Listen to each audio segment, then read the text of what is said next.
de outubro de 1996, 8 horas e 25 minutos da manhã. O voo TAM 402 se prepara para decolar do aeroporto de Congonhas, em São Paulo, com 89 passageiros e 6 tripulantes a bordo. 402 iniciando. Toga. Take-off. Take-off green.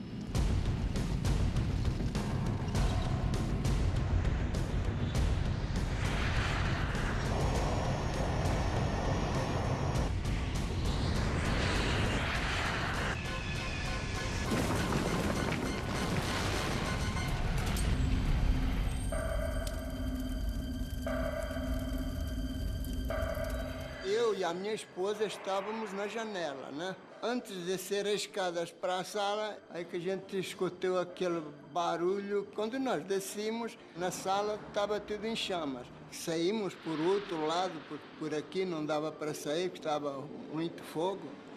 Nós vimos aí a rua, uma água correndo com o querosene, tudo pegando fogo, os carros. O trem de pouso tinha ficado em cima no quarto. É uma peça enorme, né? Coisa terrível. E mais ainda quando eu fiquei sabendo, quando eu tive a oportunidade de conversar com os meus pais, que eles escaparam por segundos de esse trem de pouso ter esmagado os dois na cama. Horrível. Houve a chegada primeiro de uma viatura de bombeiros do aeroporto. E depois de uns 5, 10 minutos que eu estava aqui no local, que chegaram os bombeiros, a polícia militar. A minha preocupação quando eu cheguei ao local era saber se eu tinha gente precisando de um socorro imediato. O coronel Leopoldo, responsável pelas ações do Corpo de Bombeiros no local da tragédia, lembra cada detalhe. Era uma ladeira, a gente fechou a parte de cima, fechou a parte de baixo, proibindo o acesso de pessoas e veículos. A gente presenciou cenas horríveis, corpos sendo retirados mutilados, queimados. O avião caiu a 2 quilômetros do aeroporto, sobre casas e pequenos prédios de um bairro residencial. Naquele horário da manhã, muitos moradores já haviam saído para trabalhar. Ainda era impossível saber o número de vítimas no local. Muita correria ali embaixo, nós vemos ali uma grande movimentação do pessoal de resgate, funcionários do aeroporto. A repórter Eleonora Pascoal é a primeira a dar a notícia do acidente. Ela chega pelo alto, sobrevoando a área. A imagem que nós vimos lá de cima era uma imagem aterrorizante. Estava tudo destruído, fogo, fumaça, gente andando para um lado e para o outro, assim, meio que atordoada. Então veio a primeira informação de que o avião ia para Brasília. Lógico que me chocou a notícia. Sandra Assali tinha acabado de deixar o marido, o cardiologista José Abu Assali, no aeroporto. Ele ia para o Rio de Janeiro. Entrei no carro, já liguei o rádio e fui indo para casa e ouvindo.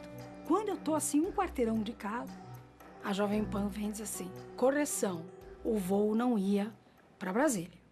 O voo ia para o Rio de Janeiro. Bom, aí, mais uma negação. Tem várias pontes aéreas, sai um atrás do outro, não é ele. Nós demos a vocês voo 402 São Paulo-Brasília, mas está chegando uma outra informação dando conta de que este avião iria para o Rio de Janeiro. Você tinha 2 voos saindo no mesmo horário, um para cada lugar. Imagina os parentes dessas pessoas, como é que eles ficaram, entendeu? Então, foi um erro, mas foi um erro de informação que veio do aeroporto e que a gente só repassou a informação. E mesmo tendo só repassado a informação, foi muito triste ter dado esta informação equivocada.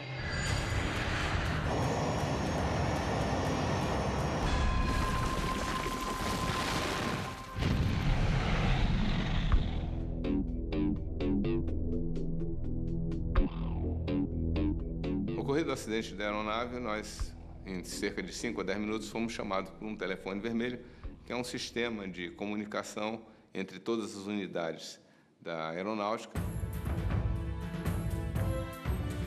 O coronel Douglas Machado, convocado para coordenar a equipe de investigação, tem no currículo centenas de investigações de acidentes aéreos. Convocamos todos os oficiais para uma sala de reunião. Inicialmente, vêm para a área os investigadores que estiverem mais próximos e tiverem condição de fazê-lo. Entramos em contato para ver qual era o primeiro voo que tinha para São Paulo. O brigadeiro Carlos Alberto da Conceição estava no Rio de Janeiro quando foi chamado. Nós pousamos em Congonhas e o pessoal do CENIPA já acionaram um helicóptero para que, na minha chegada, eu pudesse já fazer um voo de helicóptero para ver a cena do acidente. Uma área de devastação total, porque era uma rua numa inclinação, numa descida. Ele saiu levando casas, tudo que tinha pela frente, né?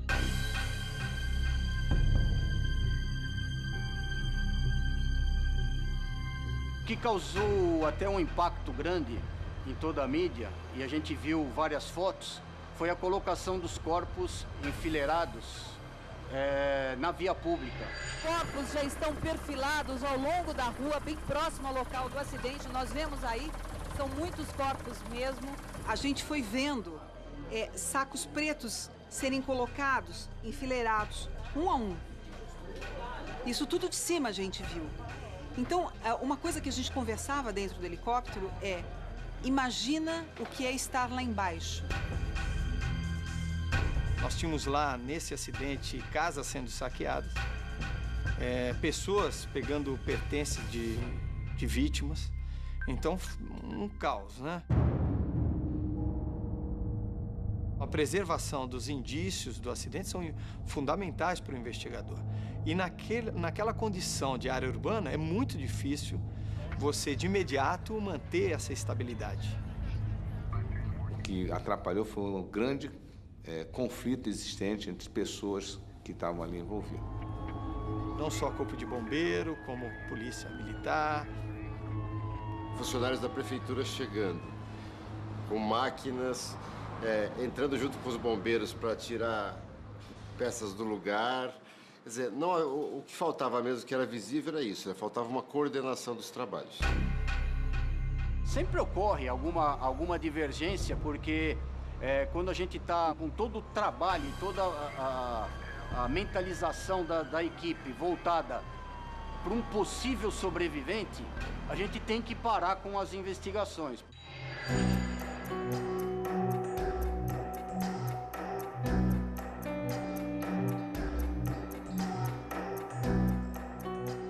As primeiras 48 horas são essenciais. Você tem um quadro muito ruim, até o investigador fica muito comovido. Ele tem que dar um tempo para ele ir passando aquelas etapas e o profissionalismo dele superar a emoção.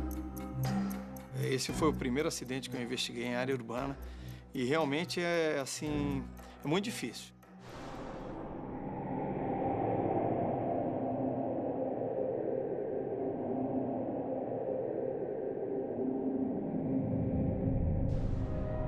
Você chega num local, numa cena de um acidente, você vai analisar alguns indícios, vai ver posição do trem de pouso, o flap, posicionamento dessas superfícies aerodinâmicas e de motor, para ver se ele bateu com potência, sem potência, se ele estava funcionando ou não.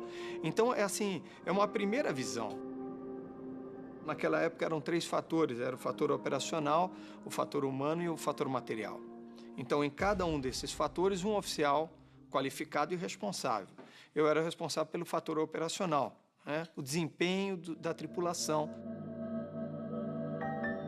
O interessante de um acidente em área urbana é que o tamanho da área em que se desenvolve o acidente é muito pequeno. As paredes, os edifícios, os postes, todos os obstáculos criam dificuldade para o impacto, então o avião não se desloca muito. E neste primeiro contato com o cenário da tragédia, os investigadores já levantam algumas hipóteses. Era um motor dentro de um quarto e o avião de cabeça para baixo, então já indicando um tipo de perda de controle. Hipóteses que só podem ser confirmadas com a análise das caixas pretas, localizadas pelos investigadores logo nas primeiras horas após o acidente. Elas estavam inicialmente bem danificadas, né? Ela é uma caixa laranja, na cor laranja, né? Para fácil identificação. Essa especificamente do 402 estava cinza escuro para preto, né? As caixas pretas são enviadas para os laboratórios da NTSB em Washington.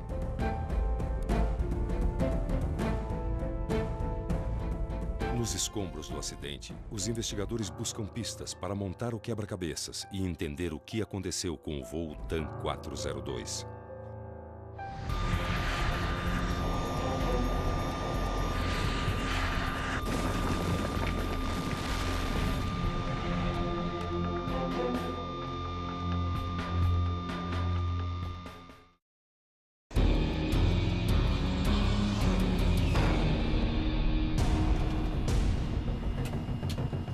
.402 iniciando. Toga. Take-off. Um Fokker 100 da TAM cai sobre várias casas em uma trágica decolagem do aeroporto de Congonhas, em São Paulo. O acidente provoca uma grande destruição e 99 mortes, 89 passageiros, 6 tripulantes e outras 4 pessoas em solo. Os investigadores procuram pistas em meio a um cenário devastador. Depois da ação inicial, eram transportados não só motores, as principais peças, tudo, para um hangar, de forma que a gente pudesse fazer uma avaliação mais precisa, montar aquele quebra-cabeça desse acidente. Peças pequenas, algumas coisas, foram parar, inclusive, num lixão. Quando nós soubemos disso, nós mandamos, inclusive, um oficial nosso para lá, para recolher tudo isso que tinha sido indevidamente levado. A velocidade com que tomaram as iniciativas de tirar as peças do lugar, eles queriam limpar a área o mais rápido possível para restabelecer a luz, a energia elétrica e essas coisas que eram do interesse deles. Aí o que fizeram? Começaram a tirar os destroços com escavadeira, de modo que muita coisa importante foi perdida naquela hora. Os motores e o painel de controle do Fokker 100 foram enviados para análise no Centro Tecnológico da Aeronáutica, localizado em São José dos Campos, a 80 quilômetros de São Paulo. Engenheiros da Fokker e da Rolls-Royce, fabricante dos motores, acompanharam as análises. São testes e mais testes, uma série de laudos técnicos. Nós tivemos análise de peças não só aqui no Brasil, como no exterior. No processo, os investigadores também vasculham o histórico do voo TAM 402. Eles checam todas as informações do Departamento de Aviação Civil e da empresa aérea. A gente tem liberdade, né? Pegar os dados do piloto na ANAC e o file dele na empresa. Também qualquer desvio de comportamento, qualquer coisa, o médico da empresa também participa e o médico, normalmente do CENIPA ou do CEMAL, juntos começam a analisar passo a passo do que aconteceu. O comandante José Antônio Moreno, 35 anos, casado, pai de uma menina, tinha mais de 6.000 horas de voo e trabalhava na TAM há 5 anos. O copiloto Ricardo Luiz Gomes Martins, 28 anos, 3.000 horas de voo, solteiro, estava na companhia aérea há apenas 6 meses. No que concerne à situação psicológica e biológica dos pilotos, nada foi constatado, nem do comandante, nem do copiloto. O Moreno, que era o comandante, ele era super experiente na aeronave, um piloto muito bom da companhia. E o copiloto também era um bom piloto, mas ele era pouco experiente na aeronave. O pouco experiente que eu digo, não é que ele era inabilitado, não. Ele tinha poucas horas de voo naquele equipamento. Então, essas horas de voo eram suficientes para ele operar. Tanto é que ele foi checado, tipo, uma semana antes. Avaliado tanto no aspecto de procedimentos normais, emergências, simulador, tudo. Os investigadores também consultam os arquivos da companhia aérea em busca de dados sobre a aeronave, um Fokker 100, matrícula PT-MRK, fabricada pela Fokker Aircraft em fevereiro de 93, um avião de ponta para a época. A investigação verificou que a aeronave tinha em torno de 8.000 horas, pouco mais, o que é bastante reduzido. É um avião muito moderno, muito simples, muito fácil do tripulante conduzir. Nós entramos na empresa e várias pessoas são designadas. O pessoal que tem curso de investigação, de manutenção, vai para os livros do avião e pega 2 anos de vida do avião, vendo quais as falhas que o avião apresentou. O coronel João Luiz, especialista em segurança de voo, acompanhou este pente fino nos registros do avião. O avião estava com a manutenção perfeita. Mas apesar da manutenção em dia, nos relatórios, uma observação feita pelo piloto que comandou a mesma aeronave um dia antes do acidente chama a atenção. Essa aeronave, no dia anterior, ela tinha apresentado um problema de autothrottle. Autothrottle é um mecanismo automático das manetes, a aceleração do motor. Clica aqui em 2 botõezinhos, ele vai sozinho, ele ajusta para a potência certinho. Responsável pelo controle de aceleração do avião, o comando de autothrottle se desliga automaticamente quando encontra algum problema nos sistemas operacionais da aeronave. Ele vira um avião convencional onde o comandante que vai ajustar a potência do motor. Vários aviões são assim. Então, ele não é um item para o comandante abortar a decolagem. O autothrottle ele não é motivo para se parar um avião e tampouco motivo para um acidente aeronáutico. O comandante Carlos Camacho, diretor de segurança de voo do Sindicato dos Aeronautas, também acompanhou as investigações.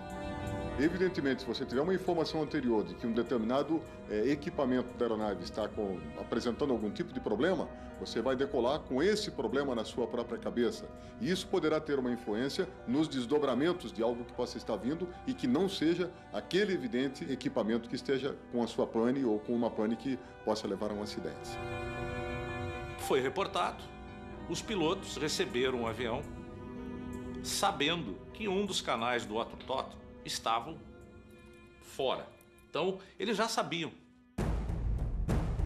A fase inicial da investigação ainda não apresenta nenhuma pista contundente, até que surge uma testemunha-chave, que pode dar um novo rumo às investigações. Eu fui gritando para a pista, né? Eu fiquei, o que eu faço para ajudar? É um negócio que parecia um pesadelo. Você não acredita no que está vendo. Foi um negócio muito rápido.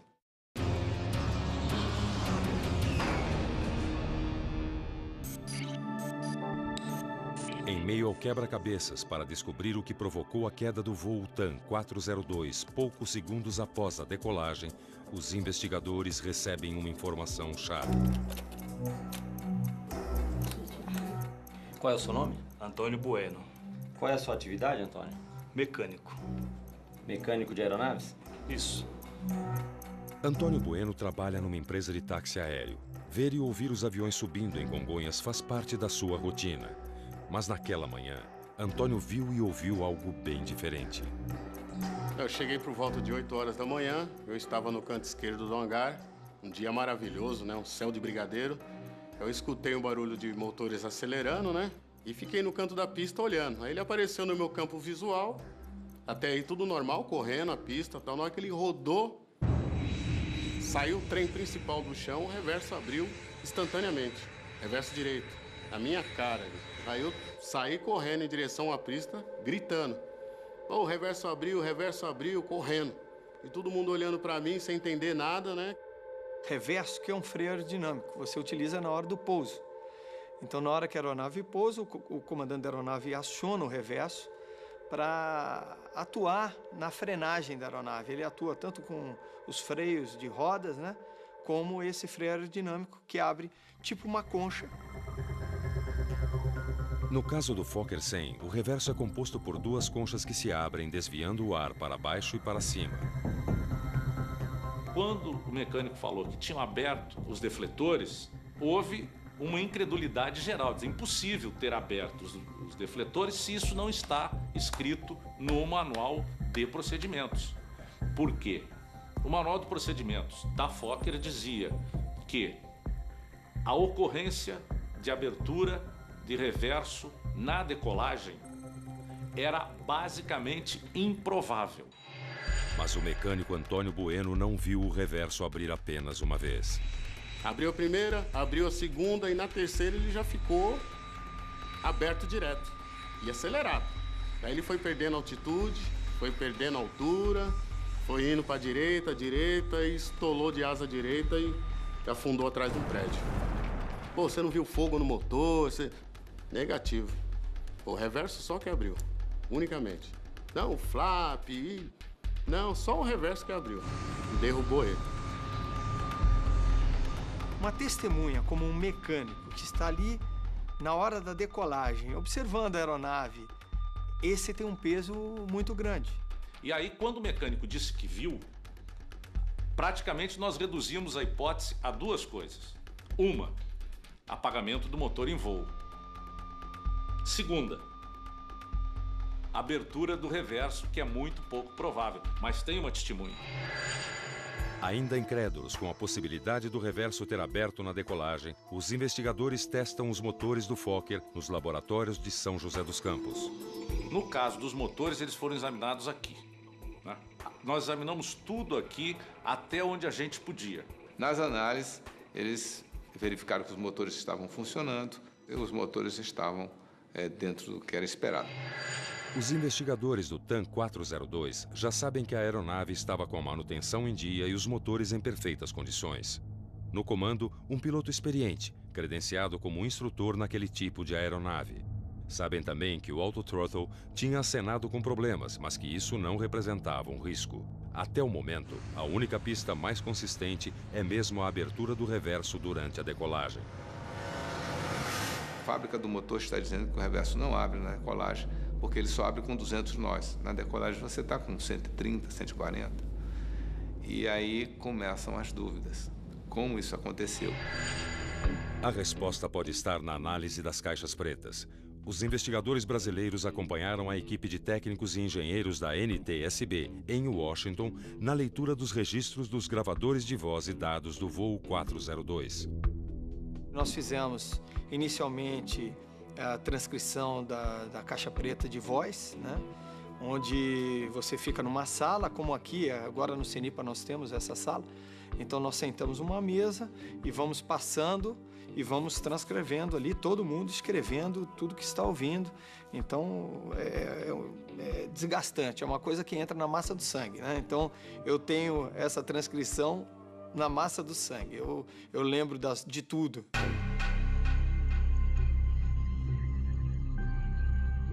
Você ouve inúmeras vezes para descobrir um determinado som ali na cabine.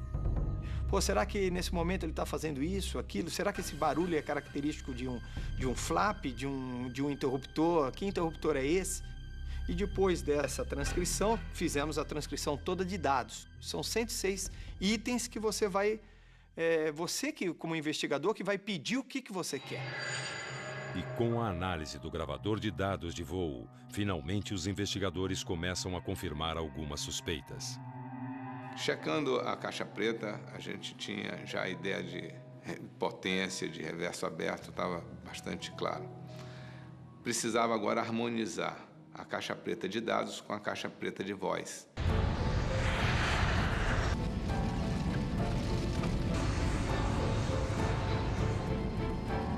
Gravou. Desliga lá em cima o autothrottle. Tá off.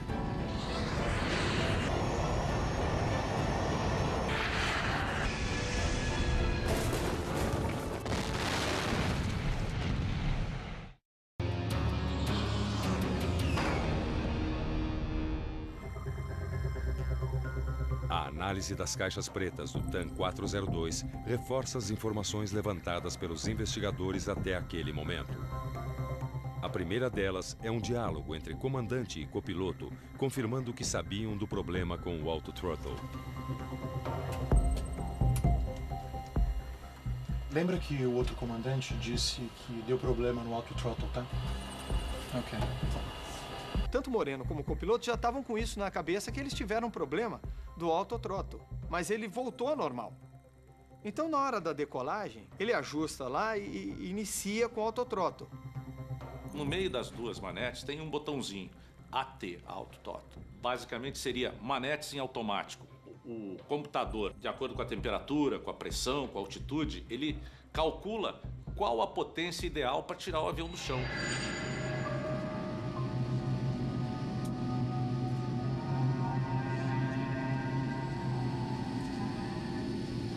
Quatro 02 iniciando. Toga. Take off. Take off. Na corrida da decolagem, sai um dos canais de autothrottle.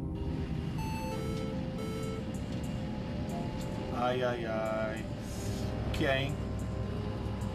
Tá manual. O autothrottle tá fora. Tipo assim, tá tranquilo, podemos continuar. Não é um item para abortar a decolagem. Se fosse um item para abortar, ele abortaria ali na hora. Aí continua a corrida de decolagem, aumentando a velocidade. Mais à frente sai o segundo canal. Tá fora o autothrottle. A caixa preta também confirma a informação do mecânico Antônio Bueno. No momento em que o trem de pouso do nariz do avião sai do solo, o reverso abre pela primeira vez. No primeiro segundo, já dá o primeiro ciclo, primeira ciclada do reverso.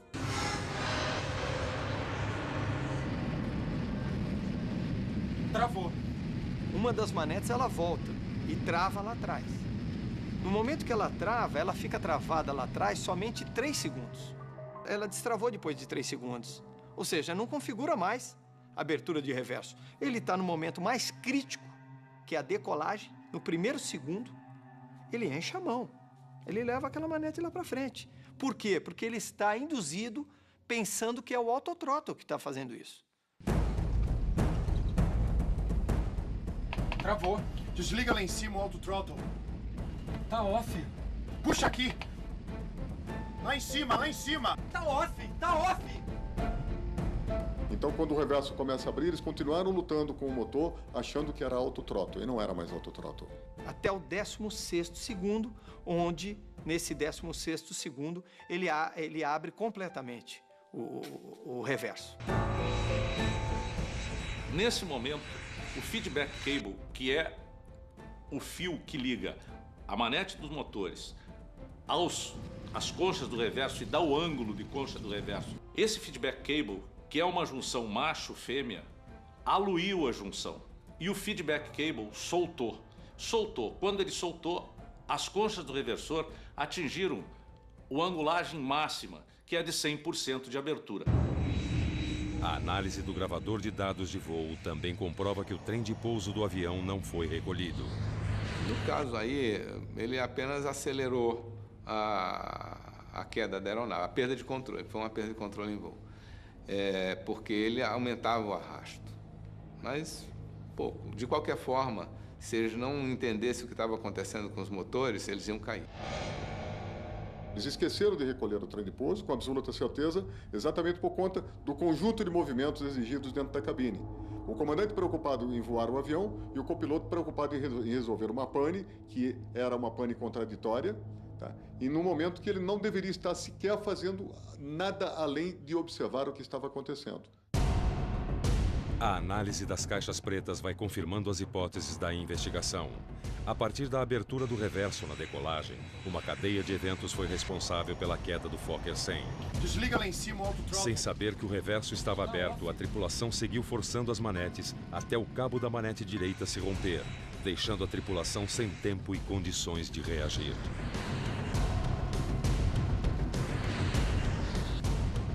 Puxa aqui. Lá em cima, lá em cima. Tá off, tá off.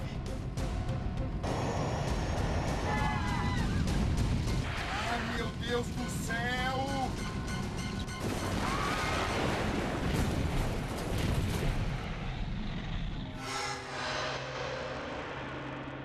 Mas uma pergunta continua sem resposta. Por que o reverso do avião abriu na decolagem?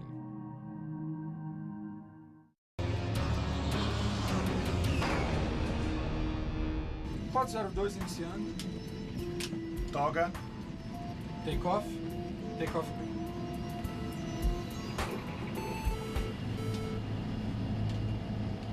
Ai, ai, ai.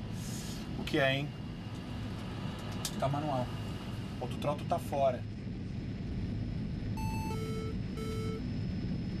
Tá fora o autothrottle. Thrust check. V1. Rotate.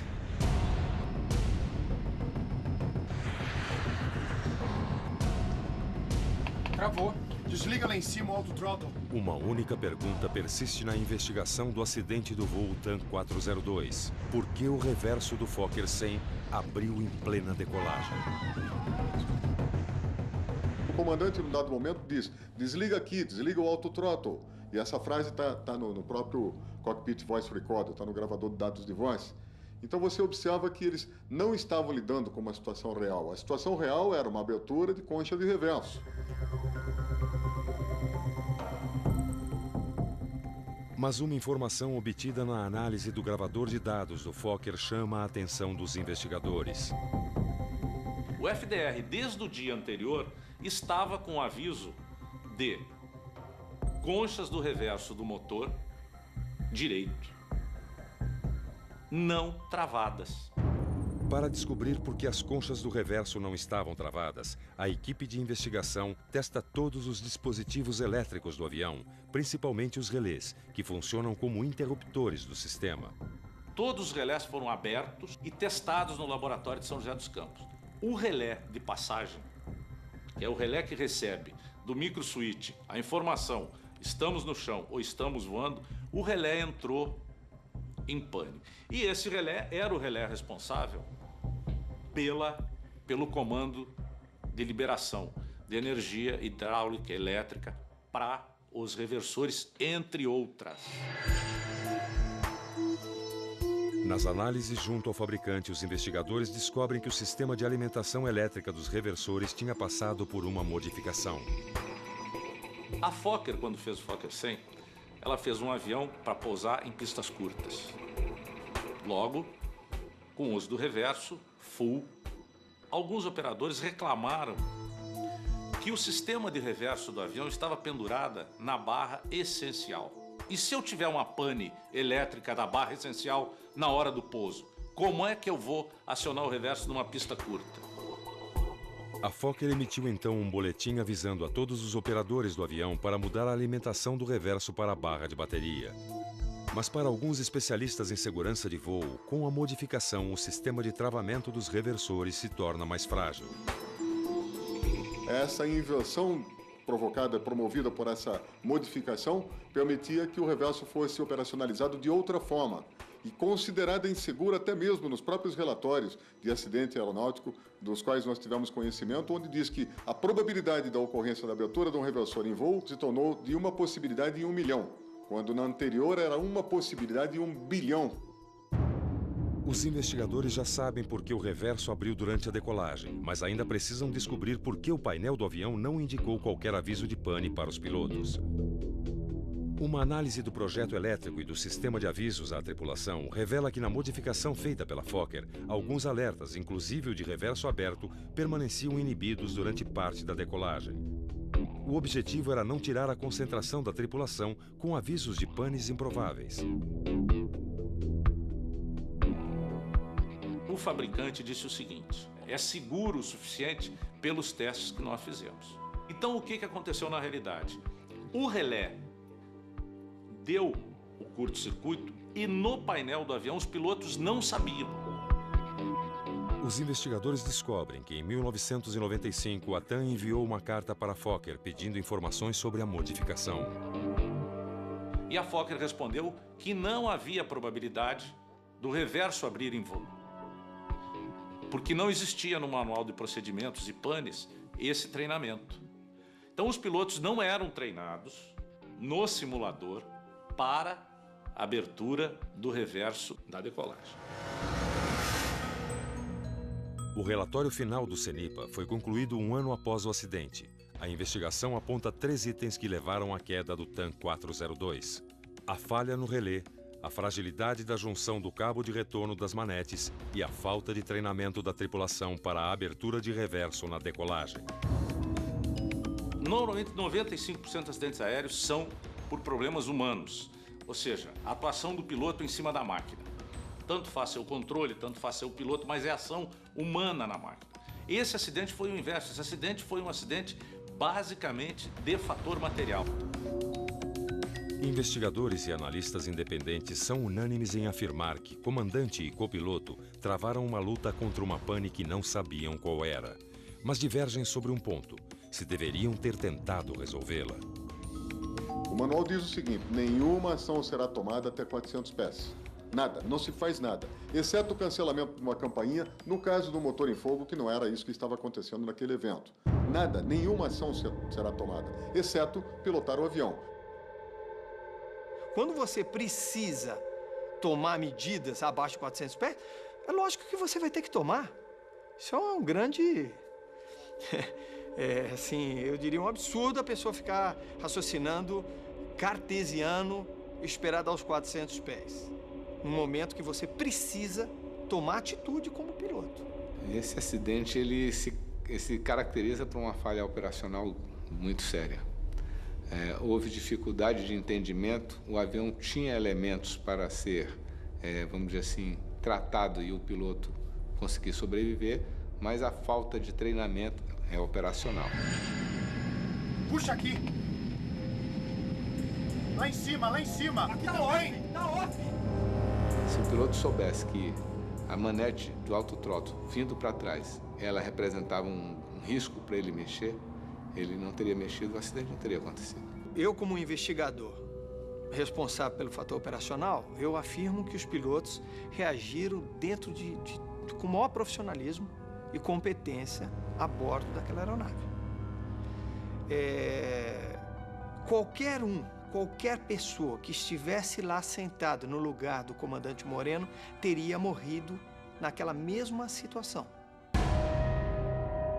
Quase 2 décadas após a tragédia do TAM 402, muitos ainda se perguntam: um acidente com estas características pode acontecer de novo?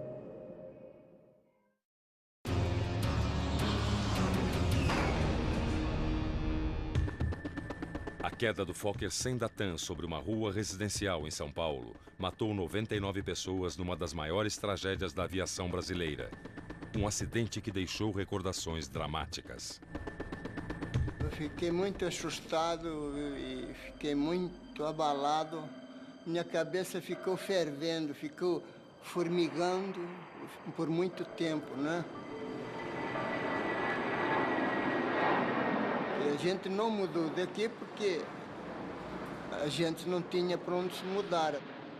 Depois que a gente reconstruiu aqui, nunca mais dormimos no escuro, até hoje. Sempre a gente tem uma lâmpada acesa em casa porque a gente fica com medo. Eu moro há 48 anos, desde que eu nasci aqui no Jabaquara. Eu não tenho medo de que caia outro avião aqui. Caiu, foi uma fatalidade, uma sucessão, como todo acidente aéreo, é uma sucessão de falhas ou problemas, ou erro humano misturado com falhas técnicas. Muito difícil, é uma coincidência muito grande que caísse outro aqui.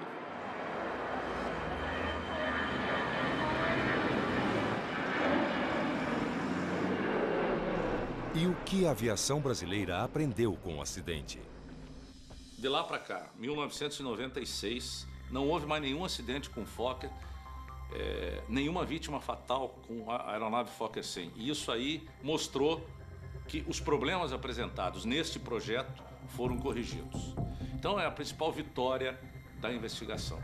A segunda é o alerta aos fabricantes e aos órgãos homologadores para que sejam extremamente exigentes com os seus projetos e com a verificação dos seus projetos. O ser humano erra, o projetista erra, todos nós podemos errar o tempo todo. É exatamente a eterna vigilância que nos permite errar menos e não levarmos aeronaves a acidentes aeronáuticos. A fiscalização no Brasil é confiável e ela apenas melhorou em relação ao acidente do Fokker. Ela não mudou, porque ela já é confiável desde a década de 70. É importante saber que nós temos uma quantidade bastante satisfatória de inspetores de aeronavegabilidade, que são engenheiros e tecnólogos, que estão constantemente acompanhando qualquer projeto que esteja voando no Brasil.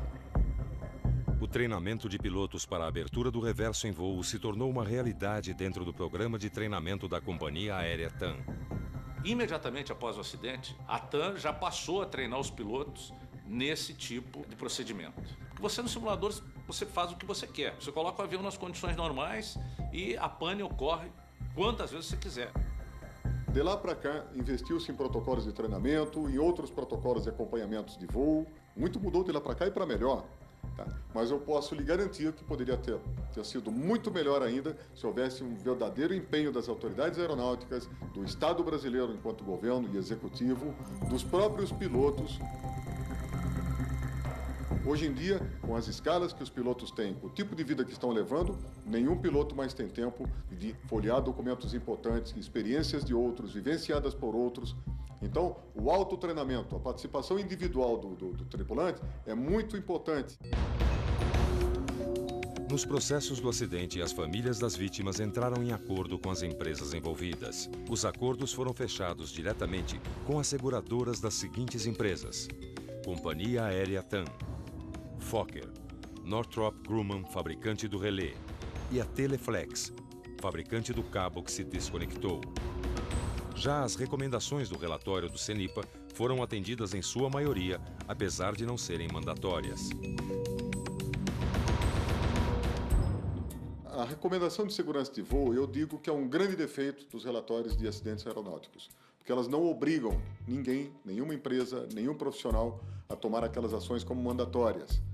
O CENIPA, como órgão de prevenção e investigação, ele não tem um poder de polícia para falar é obrigatório, isso, aquilo. Até porque nós seguimos a Convenção de Chicago de 1944 e lá simplesmente ele propõe recomendações de segurança de voo. É assim no mundo todo. Não é mandatório. Se ela é uma recomendação de segurança de um determinado nível, aí, muito mais forte, ela deveria passar a ser mandatória. Para Sandra Assali, a dor pela perda do marido serviu de inspiração para a criação da Abrapava, Associação Brasileira de Parentes e Amigos de Vítimas de Acidentes Aéreos, que realiza um trabalho pioneiro na América Latina. Hoje a gente traz essa história, né, de mudança. Uma forma de se aprender alguma coisa de uma forma muito doída, bastante sofrida, mas hoje, quando não der para evitar um acidente, a gente sabe que os familiares estão tendo um outro tipo de acolhimento, um outro tipo de tratamento. E ainda dá para melhorar muito.